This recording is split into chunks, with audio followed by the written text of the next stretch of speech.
주간의 교통 이슈를 짚어봅니다. 위클리 교통 이슈 김경배 교통 전문위원과 함께합니다. 안녕하세요. 네, 안녕하십니까. 오늘은 어떤 소식 전해주실 건가요? 특이함특보가 이제 폭염특보가 11년이 지났는데요. 지금까지는 더위지수에 불과하면서 뜨겁게 달궈진 도로가 버스 타이어를 파열시키고 또 보행인과 자동차 안전운행을 위협하고 있는데요. 네.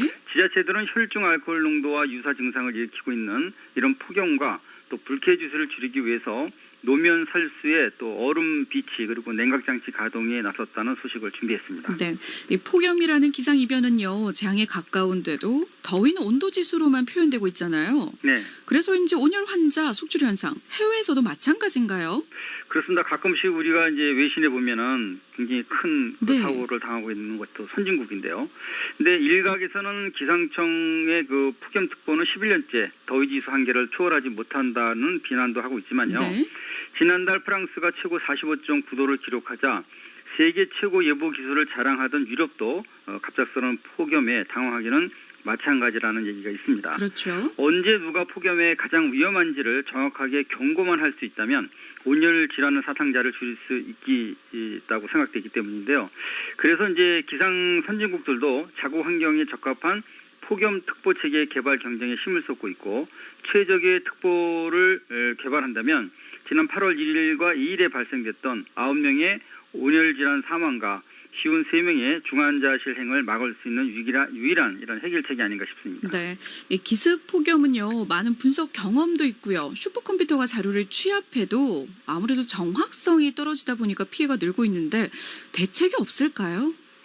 그렇습니다. 10일을 전망하는 것이 이제 미래 날씨인데요. 네. 이거를 이제 2일이나 3일로 정밀 압축시키기 때문에 폭염에 사전 대비하는 충분성은 현 과학 기술로는 사실상 불가능하다는 게 기상 전문가들의 견해입니다. 네. 이는 한국 폭염 특보 시스템은 선진국형의 단순 모방 또는 그동안 이제 끼워 맞추기식으로 비유되고 또 11년간 이어지고 있다 이런 얘기가 되겠는데요.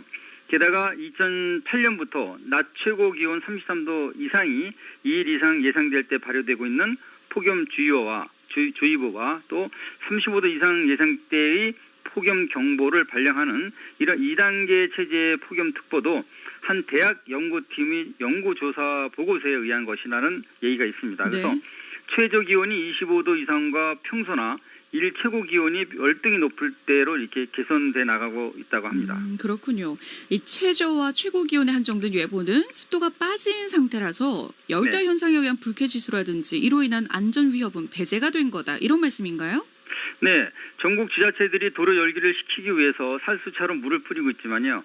고온 다습한 여름철 특성에 맞는 특보는 아주 중요합니다. 네. 지역별 체감 온도에서 대구의 35도는 일반적인 상황이 되죠.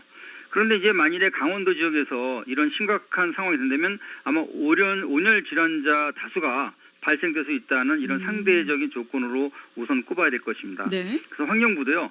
2001년부터 2010년 기초지자체 229곳을 대상으로 실시했던 폭염 위험도 평가 결과를 바탕으로 해서 향후 10년 폭염 위험도는 더 클 것이라는 것을 발표했습니다. 네. 그래서 지금의 69곳이던 이런 높은 이상 지역이 오는 2021년 이후가 돼서 이제 30년 사이가 되면요. 무려 126곳으로 증가된다. 이런 예측을 내놓고 있습니다. 와, 꽤나 높은 수치로 올라가겠네요. 네. 근데 환경부가 기후변화 중장기적 대응과 심각해지는 폭염 대비 차원에서요. 네. 이 폭염 위험도를 세분화하는 발령 외에는 크게 달라진 게 없다라는 생각이 드는데 어때요? 맞습니다. 폭염 위험도는 매우 높음과 또 높음, 보통, 낮음, 매우 낮음으로 이렇게 5단계로 나눈 게 현실적인 대책이라고 볼 수 있겠는데요. 네. 1980년대 8.21이던 평균 폭염 일수가 90년대는 10.81로 늘었고요. 2000년대는 10.41, 8년 후인 2018년의 상황은요. 무려 31.51로 급증되고 말았습니다. 네. 그래서 2011년에서 2017년 1,132명의 온열 질환자 중에 11명이 사망을 했지만 4,526명으로 급증됐던 2018년 지난해죠. 한 해는 무려 48명이 사망을 하는 그런 참 애달픈 일이었습니다. 그래서 안타깝네요. 예방이 아닌 대책은요. 더운 시간대 휴식과 시원한 옷을 입고 또 양산 쓰기 물 자주 마시기 이런 것들이 개략적인 그 폭염 행동 요령이라고 할 수 있는데요. 네. 하지만 타오르는 노면에 노출된 보행자와 버스 타이어 파열 사태는 대안도 아직은 해결책도 없습니다. 이 버스 타이어 이야기 좀 해볼게요. 네네. 이 해마다 폭염에 못 일으켜서 버스 타이어 파열 사고가 계속되고 있는데요. 네. 청주에서는 5월이었죠. 네, 네. 재생 타이어가 터졌습니다. 당겨진 이유가 있나요? 네, 5월 13일 정호경 청주시청 정문 앞에서 멈추려고 했던 이제 시내버스 왼쪽 뒷타이어가 터지면서 네. 17명이 중경상을 입었습니다. 네. 이때 말씀처럼 폭염이 기승을 부린 것도 아닌데 재생 타이어의 엄청난 그 파열 위력에 의해서 유리창이 깨지고 바닥 일부가 파손되면서 여고생 한 명이 또 다리를 다치고 말았는데요. 네.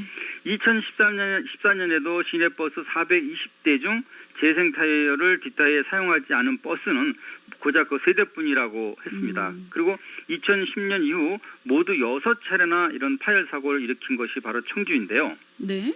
아니 많이 위험한 것 같아요. 맞습니다. 근데 이 신생 타이어도 폭염 속을 달리다가 파열을 됐습니다. 그죠? 근데 네. 법적으로 사용 가능한 뒷바퀴용 재생 타이어 파열 원인이라고 하면 품질 아니면 관리 뭐 이거밖에 없지 않습니까?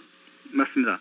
전문가들은 재생 타이어를 파열 사고 원인으로 보고 있지만 재가공된 폐타이어 그러니까 바닥면의 홈 깊이를 나타내는 이 트레이드만 다른 것을 이제 재가공을 하는 네네. 때이기 때문에 취약 부위인 솔더와 사이드월 부분에 만약 이상이 없는 원단 그러니까 폐타이어로 가공을 했다면은 아무 이상이 없을 것입니다. 네. 그 때문에 또 이보다는요 버스 바퀴 둘레를 더 키울 수 없는 단점이라고 볼 수 있는데요. 왜 그러냐면 타이어 바퀴 안에 내경위에 마찰재가 들어가기 때문에 더 많은 마찰열이 생기는데 여기에 이제 CNG 탱크 등이 이제 부착되면서 무게도 늘고 또 공기의 흐름을 막습니다. 그래서 드럼 속에 과열된 열이 배출 장애를 일으키는 것이죠.